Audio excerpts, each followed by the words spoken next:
तो अब हम हॉर्नबिल से एक पोएम स्टार्ट करेंगे, फादर टू सन, जिसकी ऑथर है एलिजाबेथ जेनिंग्स। ठीक है। तो अब ये एक फादर के पर्सपेक्टिव से ये पूरी पोएम लिखी गई है। तो फादर बोलते हैं कि I do not understand this child. मैं इस बच्चे को समझ नहीं पा रहा हूँ। Though we have lived together now in the same years house for years, जबकि हम लोग सालों भर एक ही साथ एक ही घर में रह रहे हैं, लेकिन I know nothing of him. लेकिन मुझे अपने बेटे के बारे में कुछ नहीं पता। So try to build up a relationship from how he was small. जब ये छोटा बच्चा था तो हमारा कितना गहरा बॉन्ड था, कितना प्यारा बॉन्ड था। इसीलिए अब मैं कोशिश करता हूँ कि वो जो पहले हमारा बॉन्ड था वो वापस ला पाऊँ। Yet have I killed the seed I spent or sown it where?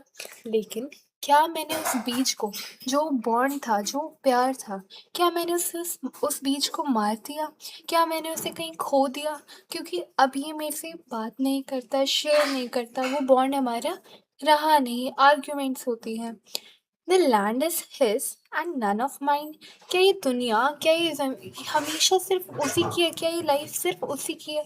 मेरा कुछ हिस्सा नहीं है उसके अंदर? क्या मैं पार्ट नहीं हूँ? क्या वो मेरे से क्यों बातें नहीं करता? तो ऐसे ही फादर कंफ्यूज है और अपने फीलिंग्स को दर्शा रहा है।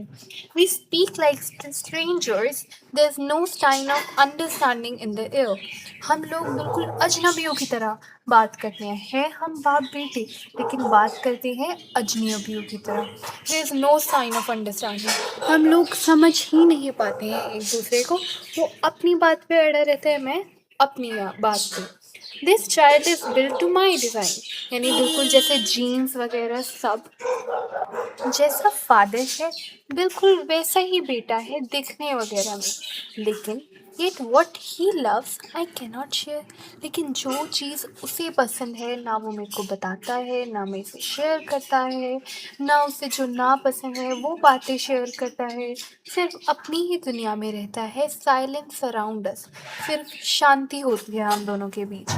I would have him prodigal, returning to his father's house, the home he knew, rather than make him move and see, world, make him move his world. I would forgive him too। सो क्या बातें कर रही है कि prodigal, prodigal का क्या मतलब है कि बाइबल की ना एक स्टोरी है जिसके अंदर एक फादर एक सन अपने फादर से अपनी